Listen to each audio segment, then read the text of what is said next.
What's it like to write your first novel after decades of writing short stories? George Saunders will be here to talk about his debut novel, Lincoln in the Bardo. So I kept saying to myself, if I drop dead while I'm writing this book, no doubt the next thing that happens is going to be really awkward and surprising.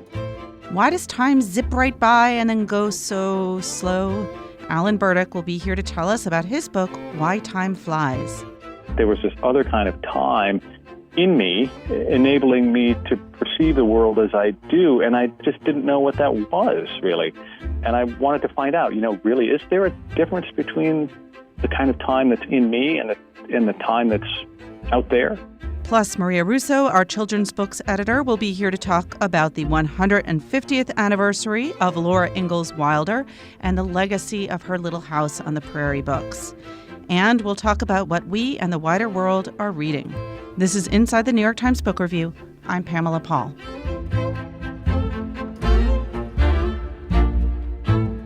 George Saunders joins us now. He is the author of many short story collections, including most recently 10th of December, which was one of our 10 best books of the year.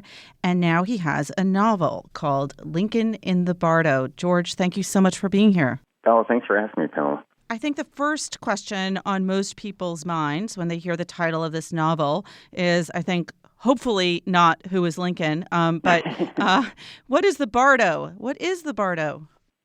Yeah, well, the Bardo is technically it's a Tibetan word that just means transitional space or transitional zone. So technically we're in one right now. We're in the Bardo between birth and death. Mm-hmm. But the one that the title refers to is the one that happens between the moment of your death and then whatever happens next, which is in the Tibetan tradition would be your reincarnation. So it's kind of a purgatorial state, except that in my understanding of it and my kind of reconception of it, it's a little bit more transactional. A person can sort of progress their way out of the Bardo just by realizing what they are and why they might still be stuck there. And then the second sense is that Lincoln himself during this period, he's kind of in a transition too, which is, thinking, I suppose, it's going to be a quick war. He's going to be a heroic figure. It's going to be easy. And he's just lost his child. His son has died. And now he's also at the same time seeing that this war is not going to be any kind of easy thing, and it's going to go on for a long time and cost a lot of lives. So to get back to the Bardo, before we talk about the rest of the Lincoln part of it, there's a bit of the sort of personal willpower as opposed to the idea of purgatory, where it's sort of not right, and you. Maybe even kind of like understanding, of yourself and who you are and why you're there. So I have to ask, are you a Tibetan Buddhist? Did you? Yes, and I'm a kind of an amateur one, so I quickly realized that I couldn't really, I wasn't qualified to write a book about the Bardo, which kept strictly to what the texts say it is. Mm-hmm. So I kind of used that word, I guess, a little bit as a trigger to myself to make sure that this afterlife stayed weird. Mm-hmm.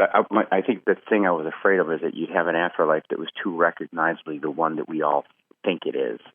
So I kept saying to myself, if I drop dead while I'm writing this book, no doubt the next thing that happens is going to be really awkward and surprising. And it's not going to be shaped or it's not going to perform for me the way that I thought it did when I was still living.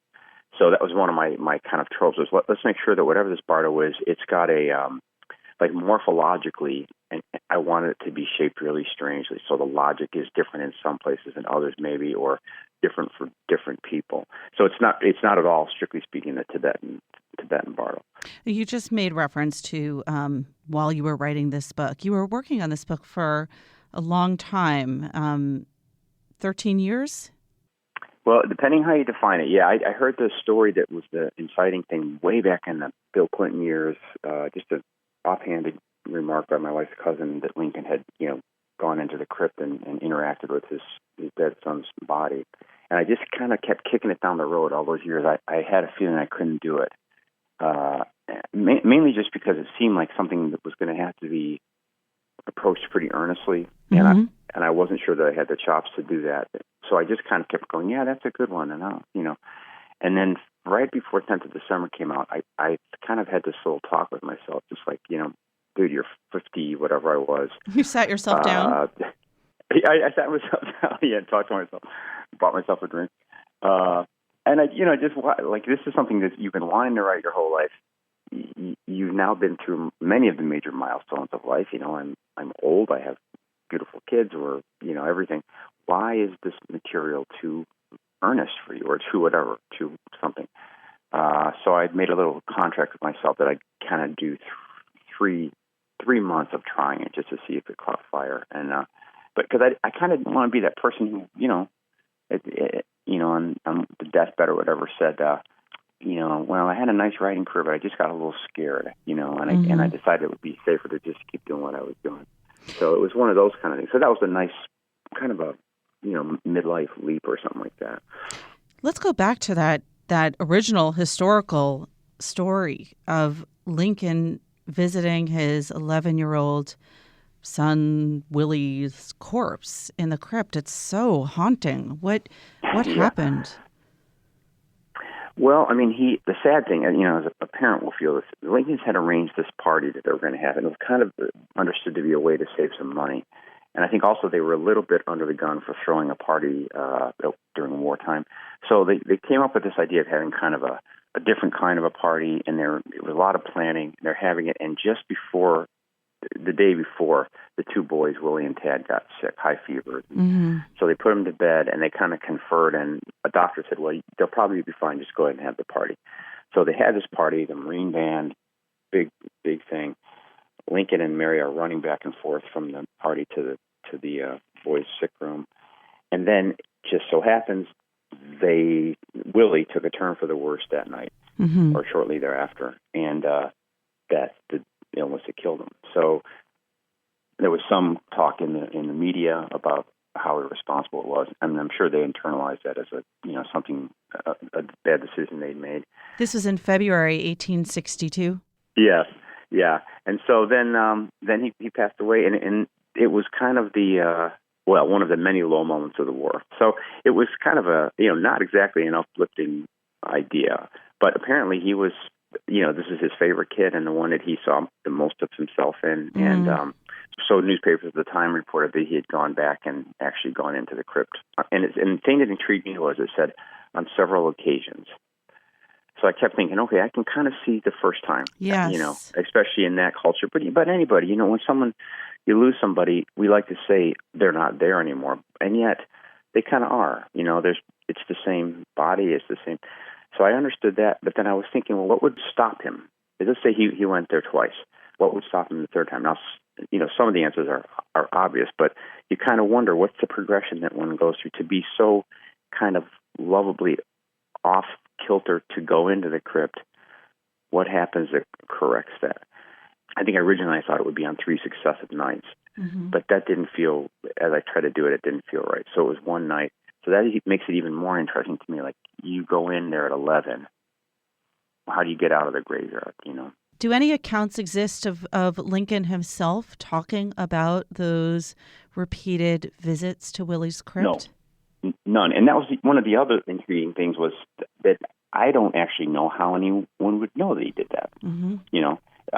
He certainly didn't speak about it. He could have been observed going. We really just don't know. And in a sense, that was the perfect kind of seed, because there were so many things that weren't known about it. It could have just been some reporter making it up. I kind of don't think so. It's a weird thing to make up. Yeah. But we just don't know. So then you think, well, what time of day was it? I assume night. Who saw it? And that gives you just enough wiggle room to kind of imagine how it might have, or maybe should have happened. So you knew you wanted to write about this, and the challenge for you was the material was so earnest. Did you know that you wanted it to be a novel as opposed to a short story? No. Over the many years of failing to write novels, or writing novels and having them shrink into pamphlets or, disintegrate altogether, I kind of learned that the best stance for me is to actually try not to write a novel. Just don't extend, don't dwell, don't bloat. Just try to make everything short as I can. So I think originally I tried it as a play for a few years, and you can sort of see the traces of that in this book. But there's not a single line, I don't think, from the play.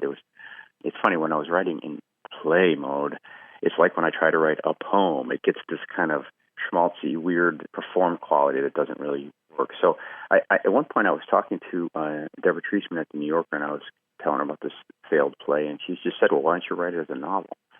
And in retrospect, it seemed like, yeah, but something about her saying it and using the word novel and thinking, oh, yeah, I could write it the way I write prose, it just kind of threw a switch. And then at the same time, one of my former students, Adam Levin, said, just kind of offhandedly, that he thought if I ever wrote a novel, it would be a series of monologues, like I had done in this story called Four Institutional Monologues for McSweeney's. Oh, and also I've been reading, I hadn't read Infinite Jest until a few years ago, and reading that, it occurred to me that that's a book of monologues, actually, when you really look at it. So, sometimes for me, the artistic seed, it's kind of multi-tracked. There's several different things that happen at once or roughly at once that kind of just throw a switch in your head. So I thought, okay, I don't really want to write a novel, but I want to finally take this material on and discharge it.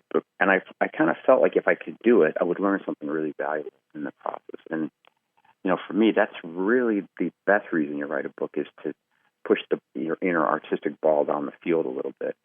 So there were multiple challenges then. It was the earnest factor and the novel thing, and presumably just the daunting idea of writing about Lincoln in some way, such a towering figure who has been the subject of previous books. Oh, boy, yeah. Try to write a novel about Jesus, Right. like that, yeah. Go. So that's a lot to take on in your first novel. Yeah, well, and I guess for me, the way you take those things on is you sort of accept those problems, and this is very new age, but you accept those problems as opportunities. For example, one of the first problems I came into contact with was, okay, it's in my imagination of it's night. Lincoln sort of sneaks out of the White House. Then suddenly you're like, okay, who's narrating this thing? Mm-hmm.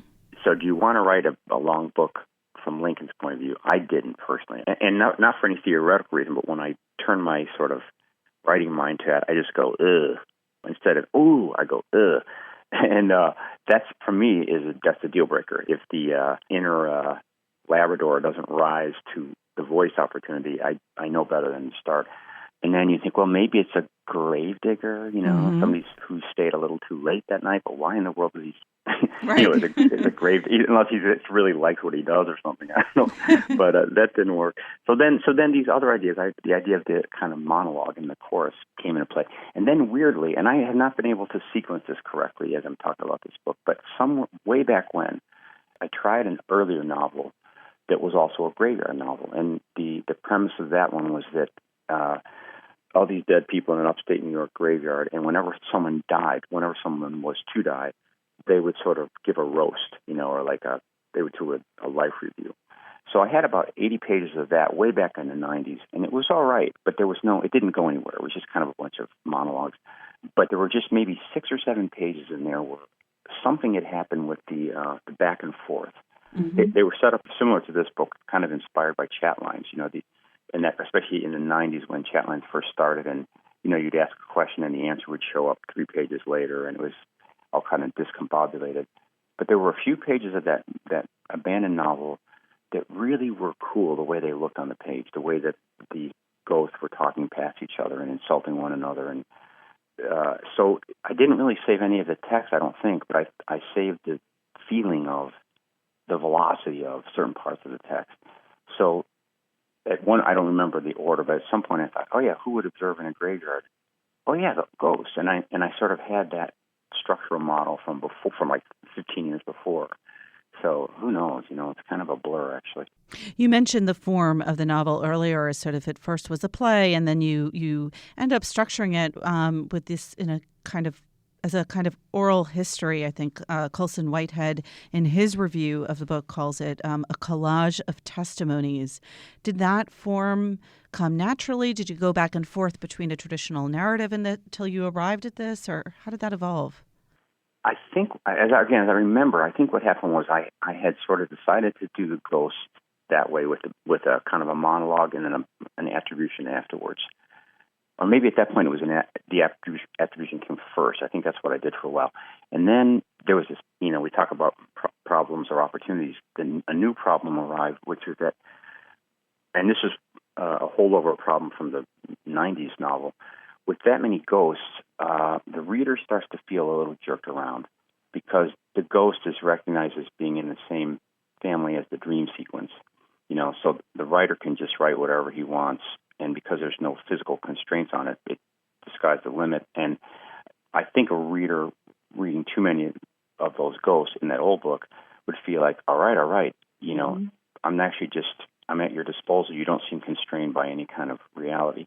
So in this book, that factor, and then the second one, which is that by the time I wrote this, I'd been thinking about it for a long time, and I had a lot of this stuff almost like novelized in my mind, that party scene, and I had a lot of it already imagined and reimagined. And when I just had the ghost, there was no way for all that historical stuff to come in. Mm-hmm. So at some point for a couple weeks, I'm like, I need some kind of historical spine here, just to make, if the reader starts to go, I don't believe these ghosts, or I don't want to read a book all about ghosts, I want to give her something else, some kind of like a steady wall to lean against while her belief refills in a certain way. So I thought, well, how do I know about all this historical stuff? And I thought, well, I just read it, and that kind of light went on. Like, oh yeah, could you just sample that stuff? Don't even just eliminate the middleman. No third person narration of the things. Just drop them in. And I kind of like flinched at that a little bit. Like, well, that's not writing, that's typing. But then I tried it for a while. I would type all these sections out and cut them up with scissors and get on the floor of my room and rearrange them. And the weird thing was, some of them were better than others. As we know from editing, you can take a piece and cut it and move stuff, and suddenly there's life in it. So then it was kind of I got a little sneaky kind of ornery voice in my head, like, well, you're a curator. You're sampling this stuff, and from the beginning, from the way beginning, my thing was, if I'm going to do this, I don't want to write a satire on Lincoln. That's a very beautiful human moment. I don't want to dishonor it. And I had, as I was writing, I had a picture of Willie and a picture of Lincoln up above the side of my desk, just to remind me that don't get too lost in the literary stuff. Remember that these are a real father and son, right. And that was a real loss. So all of this stuff was kind of it came out of what it felt like necessity. Maybe an urge to not do it the normal way, because somehow I don't like that. But ultimately, it was just to try to serve that emotional core of that, the father and the son. So it's an experimental novel. It's a historical novel. It's a father-son story. It's a book about Lincoln. There's a Tibetan Buddhist element. You threw in a little new age thing. Very ambitious. Do you think you'll do? And there's gunfighters and action. Yeah. Will your next book be a novel, do you think?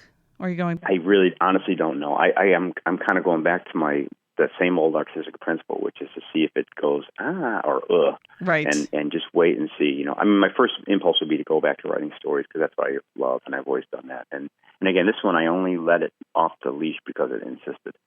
All right. Well, a pleasure talking to you. Hopefully, we'll talk about the next book. George, thank you so much for being here. Oh, thank you so much for having me. George Saunders' new book is called Lincoln in the Bardo, his first novel.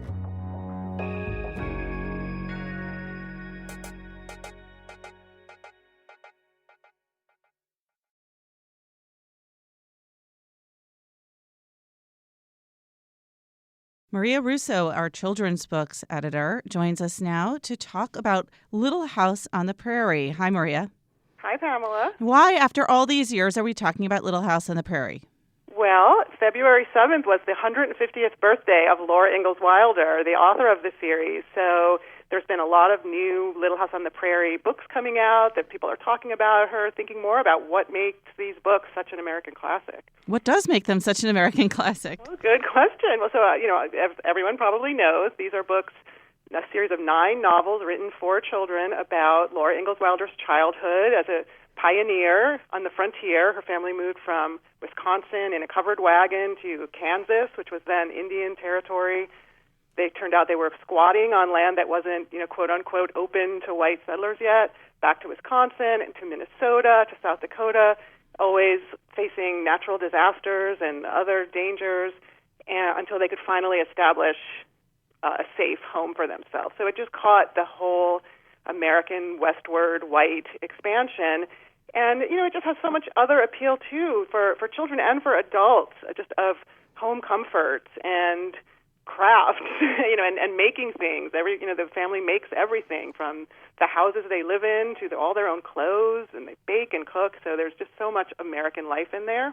And people now, I think, are still reading them. And then, of course, the TV series in the 1970s with Michael Landon as Pa and Melissa Gilbert as Laura. God, that kind of ruined it for me, I have to say, for a long period.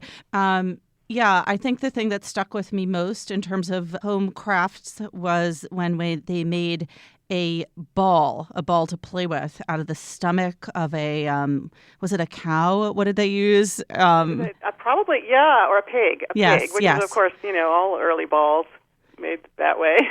Yes, such fun on the prairie. Tons of stuff like that in the book that people are still fascinated by. There's almost a cult of Little House on the Prairie still, people who follow the trail that the family made. And a great book by Wendy McClure a few years ago, The Wilder Life, where she talks about her obsession, and she went and visited all the homesteads and got obsessed with the crafts and the hat making and the butter churning. It's addictive. I think every parent I know, including me, likes it in part for some of the lessons that you teach children in reading those books. It's true. Ma and Pa Ingalls are really great parents, but one of the things I said in my piece that was really striking to me was that they have no descendants. that family line did not go down through the generations. Laura had just one child, Rose Wilder Lane, who was actually many people call her co-author on the book. They really worked closely. Rose was a professional writer and edited heavily the books. And Rose had no children. So, I say in my piece, there's something that made me think this time around, reading through the books, that this way of life, had its price. Right. There was not great health in that family. And, you see, and then the book, Rose Wilder Lane, there's also this crazy line coming from Little House on the Prairie straight through to very conservative politics today, because Rose Wilder Lane became a libertarian, very outspoken anti-government polemicist. And she left everything to a man named Roger McBride, which people might remember that name. He was the 1976 Libertarian candidate for president. Mm-hmm. His campaign was backed by the Koch brothers. Does his family own all the rights to the books? He owned all the rights, right? He didn't have children either. I don't know what happened then, but he took the rights. And in fact, there's a little bit of, there's a complication, because Laura had stipulated that after Rose died, the rights would revert back to the library in Missouri, where she lived the end of her life, and Roger brought a lawsuit against the library and got them to settle. So they settled with Roger McBride, this little library in Missouri, for $875,000, and he turned those copyrights into this multi-million-dollar media empire. The TV shows, the endless books, franchise, and of course conservative politics. He was, when he died, he was chair of I think the Republican Liberty Caucus, some foundation for it's sort of right-wing libertarian flavored Republican politics. So that's where a lot of the money ended up going. How infused are the books with that libertarian streak of ideology? Well, it's interesting reading them through this time as an adult. I really saw it. There'll be set pieces where people will make a speech, kind of an anti-government speech, like Mr. Edwards comes through South Dakota at one point and says, I'm leaving here, the taxes, I'm not paying these taxes, the government's moving in on us, so fast. As a child, of course, I didn't notice those speeches, and apparently Rose Wilder Lane was really the person who put those in and those moments. Mm-hmm. But I think they're there, but the question is, do children even register them? I would probably say no. I don't think that's what makes the books. I don't think the books have had a huge part in any kind of rightward drift, of American politics from that point of view. It's more the money. What else struck you in rereading the books again as an adult? Well, of course, you can't get away from the really terrible treatment of Native Americans in the books. And, a lot of Native American educators and writers now don't think the books should be read. They think they're just kind of beyond the pale. Ma has this outright hatred of Indians that we see again and again. Mm-hmm. Laura is more ambivalent and actually, I think, sort of interested in their way of life. Yes. And part of her would maybe prefer to live how they live, like many of us. But it's just, even Laura, a lot of it is just fear-based, stereotypical depictions of Native Americans. So, like the glittering eyes, like snakes, one passage I remember. So I think that if you're going to read these books with children today, which I think is, I'm ambivalent about this stuff, but I think if you're able to discuss it with them, yes. why, how are the Indians shown in this book? Why do you think they're shown that way? That's fine. And then I would also say, in the interim, we have a great series by the novelist Louise Erdrich called Birchbark House, also for middle grade, 8 to 12 readers. And those books are kind of the corrective to Little House on the Prairie. They're the exact same story of white expansion into the upper Midwest, but from the Native American, the Ojibwe point of view. A little Ojibwe girl tells her story, her family story. So, that's a fantastic thing to give kids along with Little House on the Prairie. Did Erdrich, who is a Native American writer herself, did she set out explicitly to write those books as a kind of counter-narrative or companion? Yeah, that's pretty clear, because it's the same, because, she's from that part of the world, that northern Midwest area where the Ingalls family ended up. So there, it's one of the great things about children's literature is that there's, you can always tell the story from another perspective, and it's the Birchbark House is the name of that series, and I highly recommend that. She's taken up a second thread through it with McCoon's. It's book 5, came out last year in the spring. Maria, you are, as our children's books editor, our resident expert on children's literature, and you read so much of it. Could you just tell us what's your favorite book in the Little House series, and maybe also your favorite moment? Oh, that's so hard. I love them all.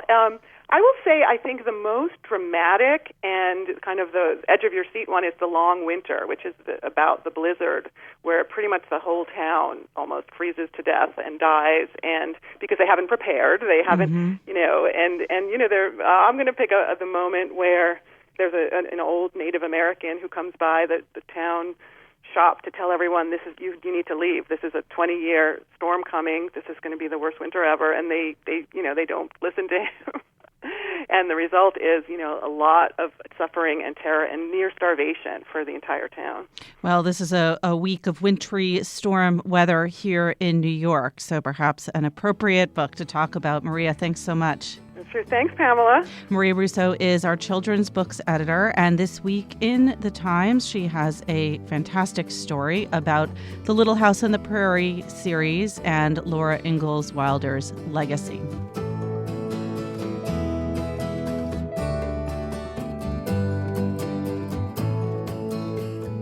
Alan Burdick joins us now. His new book is called Why Time Flies, a mostly scientific investigation. Alan, thank you for being here. Thank you. It's exciting. All right. I'm very interested in the word mostly in your subtitle. Why is this? Why is it a mostly scientific investigation? Well, this book is me hanging around scientists and neuroscientists and watching their experiments and sometimes taking part in them and writing about the history and philosophy of time. That's maybe half the book, but woven in through there is this very kind of quiet sub-narrative of me and my kids, really. And the book took 10 years to write, and over that time, I became a parent. The kids weren't even born when I started.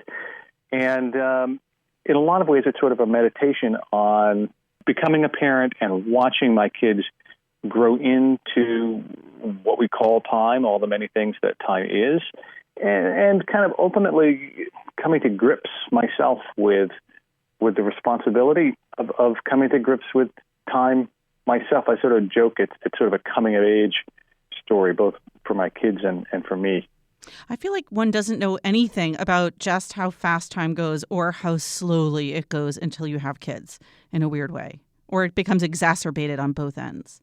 Did you find that? Exactly. And it's almost like, part of it is I'm sort of so maybe over-invested in my kids' lives that I feel like at some level I'm doing all the things that they do, so I'm like learning the alphabet all over again, and I'm learning how to play soccer and all this stuff that they do. I kind of do at some level too, or I certainly drive them to and from. So it's like I'm living these two more extra lives in addition to my own in the same span of time. When you set out to write this book, before you had kids, what was it that you wanted to find out about time? it sounds so naive now when I look back and sort of misguided.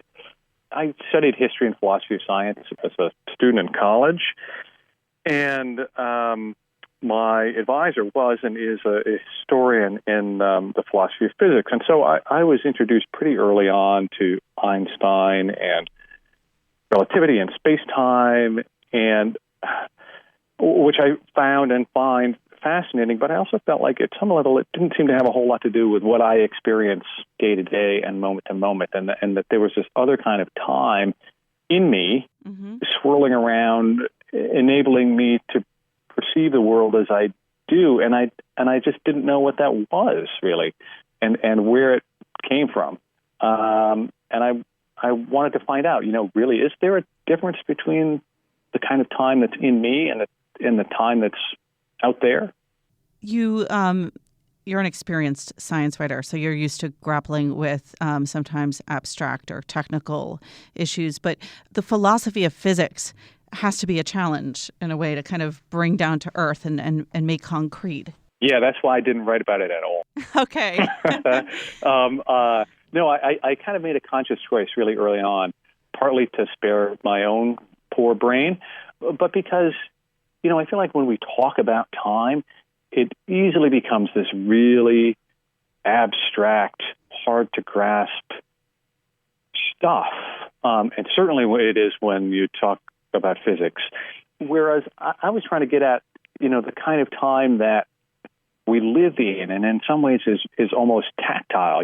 We do have really personal, very intimate relationships with time. And so I wanted to focus really on experiments, and talking to people, and to really kind of keep it grounded as much as I could in the here and now and in the tangible. And so I don't really talk about the philosophy of physics at all. I really hardly talk about the philosophy of time at all. Volumes have been written about the philosophy of time, and none of us want to listen to that stuff. Nor read it. Well, some people do. Give us one of those down-to-earth experiments that you write about in the book. Probably the one that jumps out, and it's one that, that has been talked about before, but I did spend a lot of time with a neuroscientist named David Eagleman, who is now at Stanford. And he has spent a lot of time trying to understand, I would call kind of the conscious or almost subconscious timescale of activities and experiences we have that last between maybe half a second to a couple of seconds. And one of the things he's wanted to know is, does time really slow down when you're in a stressful situation? And if so, why? And so he designed this experiment where he had subjects go to this amusement park, this sort of super thrill amusement park, and do a free fall from 100 feet up from a tower backward into a net. He kind of rigged up an experiment where he could kind of gauge whether your sense of time, your sense of duration was slowing down compared to when you actually watched other people fall. And I took part in that, and it was a little scary, mostly for me because I'm afraid of heights. And for him, it really did demonstrate that time does not slow down in stressful situations. He's getting at one of the kind of fundamental insights about psychological time, which is psychological time is actually a lot of different experiences. It's, understanding before and after, it's understanding duration, and none of those experiences is universal across the senses. You can alter your sense of how long something lasts visually without necessarily altering your sense of how long something lasts orally, with your ears, audibly. You mentioned earlier that you spent 10 years on this book. I'm assuming that wasn't the time frame for your book about time when you set out to write it. Was that... No, that was definitely not my publisher's time frame. Did that become a kind of cruel irony as you worked on the book over the years? Yes, and a cruel punishment for my poor editor and publisher. Number one, thank goodness they stuck around and waved me out. I thought this was going to take a couple of years or 3 years. I'm not really known as a fast writer, and if I'd really thought about it at all, I might not have even taken this on. Well, I did start it literally weeks before my kids were born. We had twins, and so those first couple of years were not exactly productive. And then I had some productive years, and I don't know, this thing happened, that thing happened.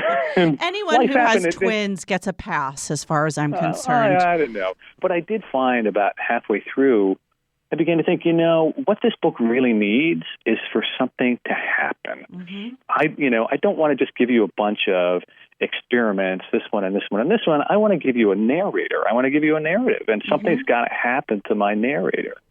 And what happens to my narrator is he gets older and his life changes, and he becomes a parent, and he's got to grapple with some new things, and he's got to take on a different attitude toward time. And that is what ultimately shapes the book. Well, then every book about time should take 10 years to write. Damn it. It sounds like that's the way to do it. I mean, the great thing about time moving in one direction only is that it means I don't have to do this again. But we get to read it. So, Alan, thank you. Yes. Again and again, I hope. Alan Burdick is the author of Why Time Flies, a mostly scientific investigation reviewed by Carlo Rovelli in this week's book review.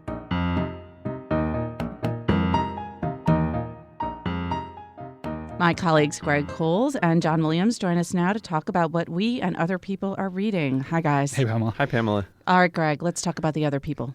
Well, all the action this week is on the hardcover fiction list. There are 5 new titles. Some familiar names. Ian Rankin is back on the list with a new novel called Rather Be the Devil. That's at number 14. Not a familiar name. Sarah Pinborough has a thriller called Behind Her Eyes, new at number 15. Alex Berenson, former Times reporter and now a spy thriller writer, has a new entry in his John Wells series that's called The Prisoner. It's new at number 8. And Lisa Gardner, the suspense thriller writer, has a new novel called Right Behind You that makes its debut right at the top of the list. There's just one new title in nonfiction this week. It's Timothy B. Tyson's The Blood of Emmett Till, which made some news for its revelation that the woman at the center of the Emmett Till case, the store clerk who claimed that he had flirtatiously grabbed her around the waist, she's admitted that she made that story up, which people kind of assumed all along, but now she's finally said as much. A little late. That's new on the list at number 13. All right, John, what are you reading? I'm reading Ali Smith's new novel called Autumn. She's a British writer. I think she's been a Booker Prize finalist 3 times, so she's very well known over in Britain. And this is the first in an ambitious new series of 4 books that are going to be pegged to the seasons, like Vivaldi's concertos. And Dwight Garner reviewed it this week in the paper, and he raved about it, which is what caused me to pick it up. We also have her by the book interview online now, which is very interesting. She's a very wide-ranging reader. This is the story of a 101-year-old man and his friendship with a 32-year-old woman who is a lecturer in art history, and they met when she was a child, and he lived next door to her and her family, and now it flashes back to then and then forward to now when she's visiting him in a hospital where he's not doing that well. And Smith is kind of I've picked her up a couple of times in the past, but in the pretty distant past, and she never really took with me. She's kind of an experimentalist at heart, but this is a pretty straightforward story, and she wrote it very quickly. The reviews in Britain really made note of how it captures the post-Brexit mood in the country. So she really wrote it just fairly recently, and I think the goal is to get these books out pretty quickly so that the seasonal quartet is finished within probably just a few years. Wow. Yeah. All right. What about you, Greg? What are you reading? Well, I know what you're reading. I'm still reading. We all know. I've taken calling it the New York Marathon. I'm still reading the Robert Caro book, The Power Broker, about Robert Moses. I said last week that I was at about page 100 in that book. I was generous to myself because I'm just reaching page 100 now. So I'm obviously reading it kind of in the 10 minutes before I fall asleep at night. Another thing I said last week that I should also correct, I credited Sam Tannenhouse with writing a profile of Robert Caro, and somebody on Twitter, Scott Porch, actually pointed out that profile was not written by Sam Tannenhouse. It was written by a different former editor of the Book Review, Charles McGrath, profiled Robert Caro. One day you're going to start confusing me with these people, Greg. You can attribute all the articles that in the New York Times Magazine to me that you like.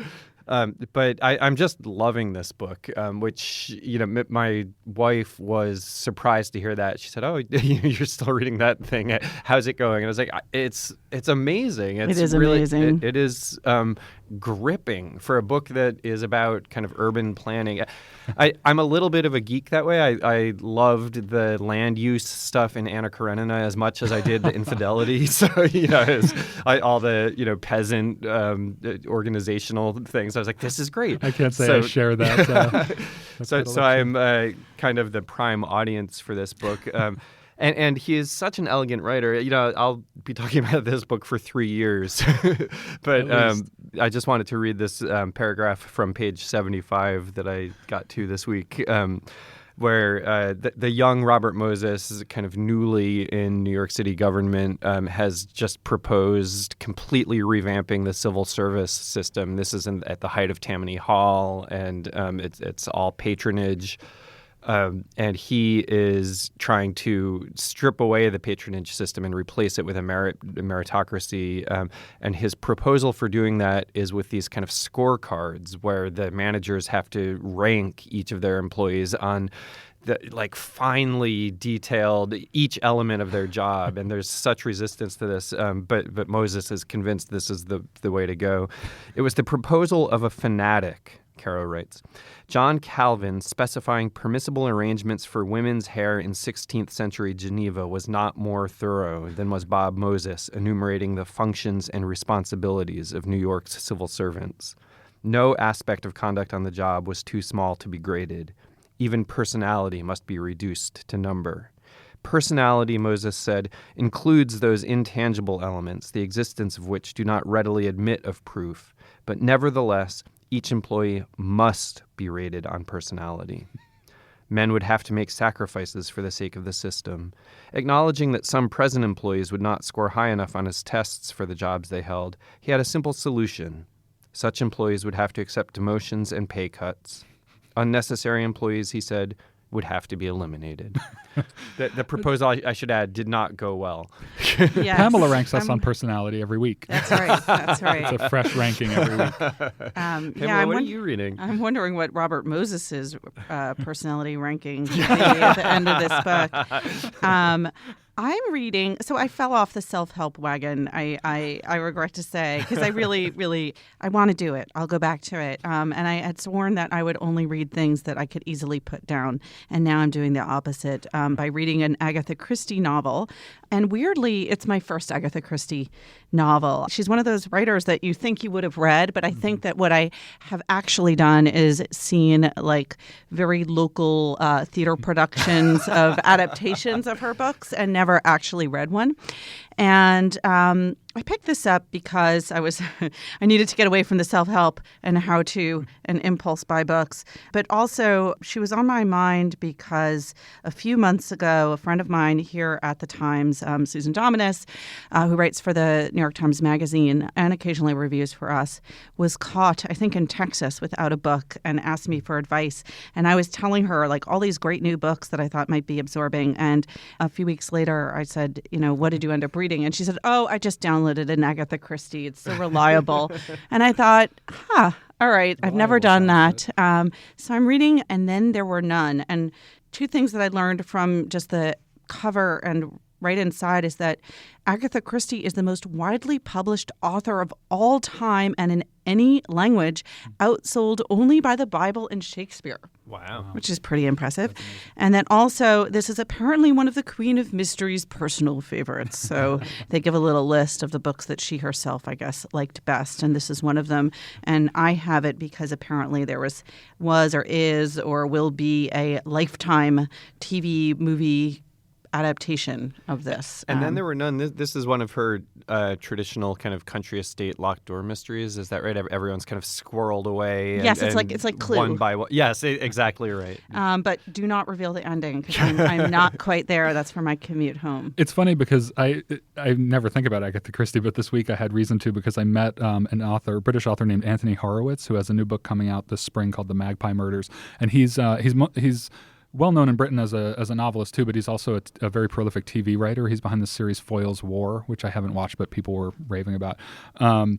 And he, when I met him, was just raving about Agatha Christie and how she's the best ever and no one can ever touch her and her structure is perfect. And so I came very close to walking into Barnes & Noble after I met him and buying Have you ever read Agatha Christie? Because I've never read her. Have you read it? Yeah, I went on a jag in, I want to say kind of late middle school, where I was a big genre reader in middle school, certainly crime, also science fiction and fantasy. And so I kind of worked my way through the Agatha Christie section of my local library, and John MacDonald and a bunch of other Okay, wait, you did not work your way through. There's like 100 of them. books, Yeah. Well, you know, my local library maybe only had 20 Okay, of that's Agatha better. Christie. Because you've already shamed us by telling us that you like, like the boring passages of Middlemarch and that you read prolifically. Although I think if you every glued genre all of basically. Agatha Christie's books together, it might equal The Power Broker That's right. in terms of length. So maybe he Right. did do it. All right, John, Greg, thanks so much. Thanks, Pamela. Thanks, Pamela.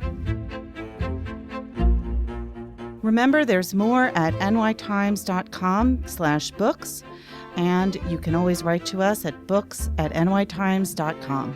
Thanks for listening. For the New York Times, I'm Pamela Paul.